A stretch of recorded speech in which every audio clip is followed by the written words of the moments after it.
Bismillahirrahmanirrahim. The topic for today is temporomandibular joint or TM joint. Temporomandibular joint is a synovial joint. Temporomandibular joint is a synovial joint of condylar variety. What are the articulating bones and articulating surfaces? Look, it is on one side the head of the mandible, and on another side this mandibular fossa on the inferior surface of the base of the skull. This mandibular fossa and the head of the mandible articulate with one another to form the temporomandibular joint. Now note the point that this articular surface over the head is being covered by fibrocartilage. In the same way, the articulating surface of the mandibular fossa is also being covered by a fibrocartilage. In synovial joints, the articulating surfaces are being covered by hyaline cartilage, but over here it is being covered by a fibrocartilage. That's why it should be called as atypical synovial joint. Alright, the second point which is important, that the cavity of the joint, look,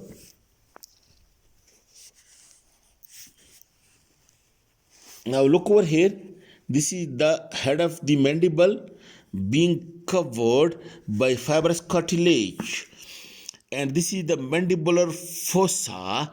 This is also being lined by a fibrous cartilage, and this cavity is being divided by this disc, which is also fibrous cartilage, by this disc into two cavities, into two parts, the upper part and the lower part.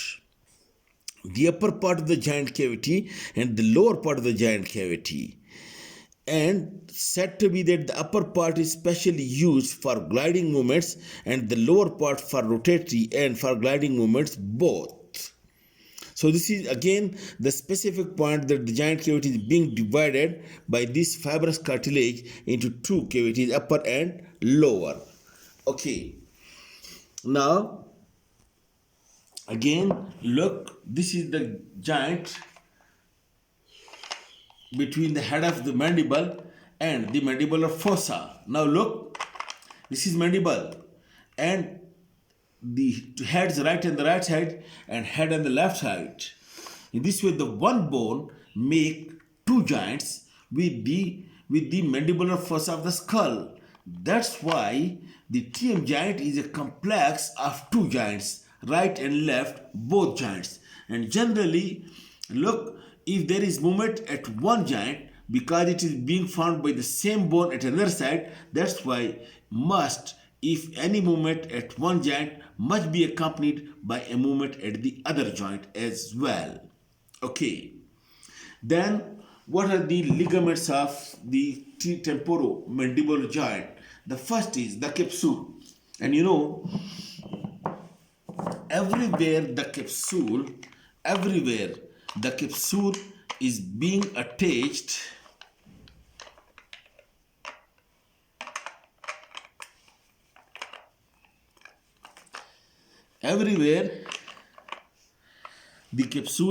attached to the articular margins. Everywhere the capsule is being attached to the margins of the articular surfaces. In this way, the capsule is attached over here to the neck of the mandible anteriorly as well as posteriorly, but posteriorly slightly more lower level than the anterior.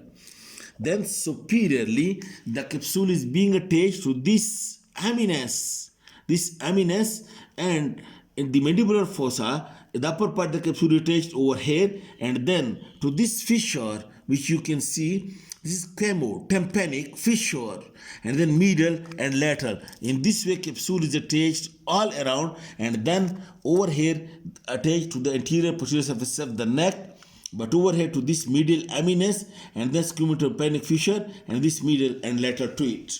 You can see the capsule over here. Look at the capsule. This is the capsule. If you want to go into the cavity of the capsule, you will have to cut the capsule, then you can go into the cavity. And you know, everything inside the capsule is intra-articular or inside the joint cavity. So the capsule above attached and capsule below attached. Look, this is to the neck of the mandible. Okay. So one of the ligament is the capsule. And then another ligament you see over here, that is the temporomandibular ligament or lateral ligament. Look, this lateral ligament or temporomandibular ligament. And you look, this is the zygomatic arch. This lateral or temporomandibular ligament, it extends from this tubercle over the zygomatic arch. Look, from this tubercle over the zygomatic arch, it extends downward over here. It extends from this zygomatic arch downward and laterally and backward to be attached over here to the neck of the mandible. So this is the lateral or temporomandibular ligament. You can see it over here, this one. This one is the lateral or temporomandibular ligament extending from this zygomatic tubercle and the zygomatic arch to the posterior surface. Deep to it, there are some transverse fibers also, which is called as transverse ligament. Then there are other ligaments which are called as accessory ligament of the temporomandibular joint, and one of them that lies medial to the joint. One ligament lies, look, this is the lateral ligament over here, and this ligament is medial to the joint over here, and it extends from this sphenoid bone. It extends from this sphenoid bone downward to the angula, to the lingula over here up to this point. This way, this sphenomandibular ligament, you can see it over here. This sphenomandibular ligament, look, this is the tubercle of the sphenoid, and this is the lingula and the medial surface of the mandible, and it is attached over here, sphenomandibular ligament lying on the medial side, while the temporomandibular ligament, it lies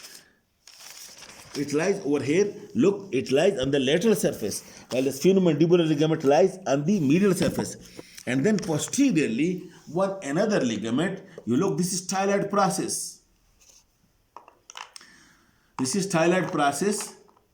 Look, from styloid process over here, one ligament extends to this angle of the mandible, stylomandibular ligament. From over here, you can see it over here. Look, this from the styloid process to the angle of the mandible, stylomandibular ligament. The stylomandibular ligament, sphenomandibular ligament, these are the accessory ligament, while its own ligament is the capsule, and then the temporomandibular ligament and the transverse ligament. Okay. Then the disc which lies inside the cavity of the joint, the articular disc which lies inside the cavity of the joint. Look over here is the capsule all around. So at all periphery margin, the articular disc is in this way rounded. At all periphery margin, it is being attached to the inner surface of the capsule. And then if you look, the upper surface of the head of the mandible is convex. That's why the articular disc, in conformity with this convex upper surface of the head, the articular disc inferiorly is concave. Okay, while superiorly, you look, the eminence is this eminence is convex while the fossa is concave. That's why the articular disc which is in contact with the eminence, that is concave superiorly, while the part which is in contact with the fossa, that is convex superiorly. So superiorly the disc is convex. Superiorly the disc is convex. Look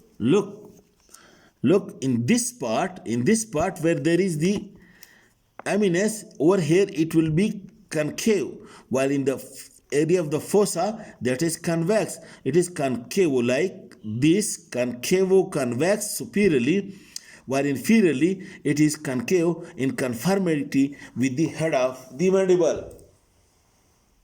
Now this articular disc,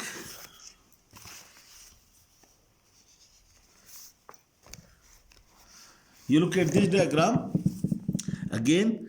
This is the head of the mandible, okay, and this is the mandibular fossa. This is the articular disc which is convex superiorly over here and concave superiorly over here, while throughout its course it is concave inferiorly to accommodate the head of the mandible.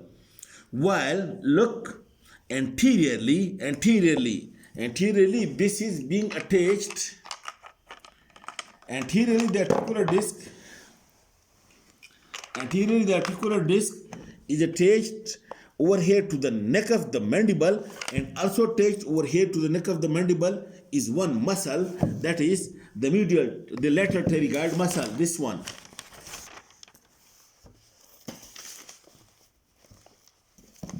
Look, this muscle.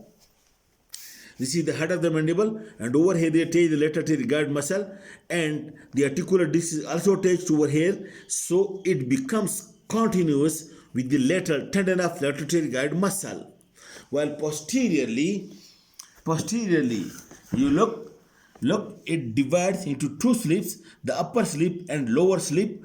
Okay, the upper slip is attached to the deep surface of the mandibular fossa, and the lower slip is over here, they attach to the neck of the mandible. Between the two slips over here, there is a loose areolar tissue, and present in this tissue between the two slips is the nerves and arteries. Okay, then there are two bands in the articular disc. One is the anterior band and one is the posterior band, and between the bands, then the other parts are slightly thicker. They are thickened part of the articular disc.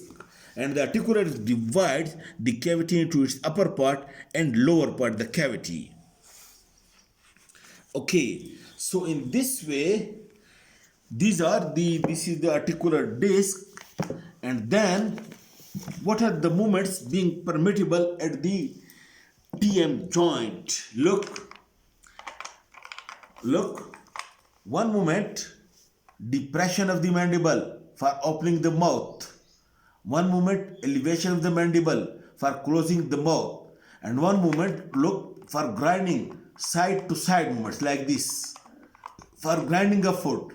And then another movement in which, look, normally the upper incisor comes in front of the lower incisor, but in one movement of the mandible in which the lower incisor come in front of the upper incisor, that is called as protrusion or protraction, and the going back of it is being called as retraction or retrusion. Okay, now look.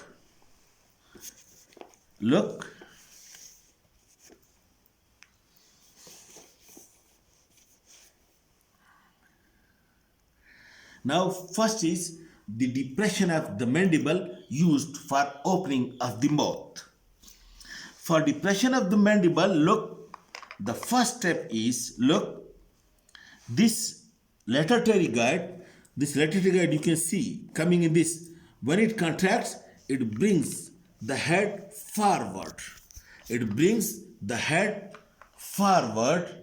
And then look, this mylohyoid, and then this digastric muscle, this is digastric, it is anterior belly, it is posterior belly. This mylohyoid and this digastric and genuhyoid, it withdraw the mandible downward and helps in opening of the mouth. So opening of the mouth or depression of the mandible at TM joint is being done, number one, by lateral pterygoid, and number two, by this mylohyoid muscle, and number three, by this digastric, and number four, the genuhyoid muscle. Okay, now then the second point is the closing of the mouth or elevation of the mandible. The elevation of the mandible or closing of the mouth, look, it is being performed by this, you can see, by this masseter muscle, and this temporalis muscle, and then the medial pterygoid. And look over here, this masseter muscle, which takes the angle of the mandible over here, it helps in elevation, masseter muscle, and then the temporalis, and then this medial pterygoid. These are used for closing the mouth or for elevation of the mandible. Then what happens when you want to grind the food, that is from side to side movement of the mandible and grinding the food, what happens that the lateral and medial pterygoid of one side contract simultaneously, and it turns the mandible like this, the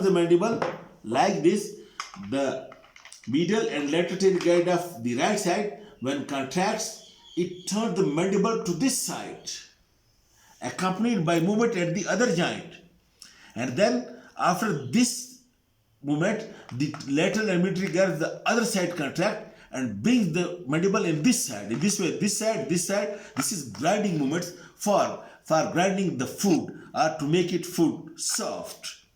That is being performed by lateral and medial pterygoid of one side, and then alternately then by the medial pterygoid of another side, bringing the mandible on this side, and then the lateral medial pterygoid of this side, taking the mandible on the other side. In this way, grinding movement is being performed.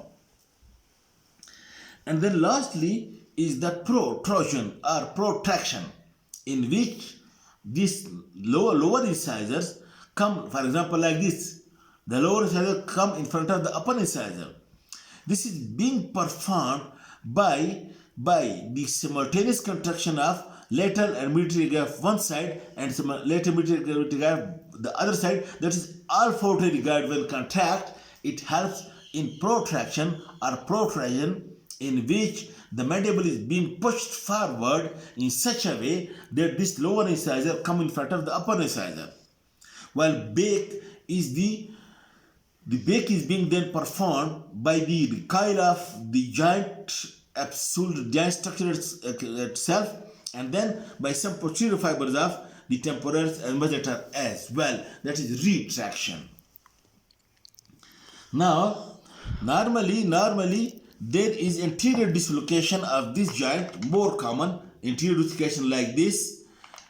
During opening or forceful opening, there will be anterior dislocation. Okay, then what you do, you put your both fingers over here, depress it. After depressing, then push it backward. Then you can reduce the joint which has been dislocated.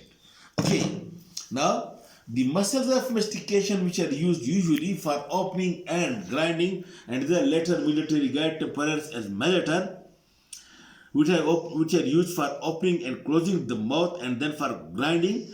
These muscles are being supplied by the mandibular trigeminal nerve, except the one muscle which is being supplied by cervical one. Otherwise, all these muscles, that is genuhyoid, and all the other muscles are being supplied by the mandibular region of trigeminal nerve. Okay, the joint is also supplied by auriculotemporal nerve and also by the nerve to the masseter, which is actually a branch of mandibular division of trigeminal nerve. That supplies the masseter and that supplies the joint as well, and it is also supplied by branches from the auriculotemporal nerve. This is Halton nerve, you already know. Okay, this is all about the temporomandibular joint. I hope you will get it. Thank you.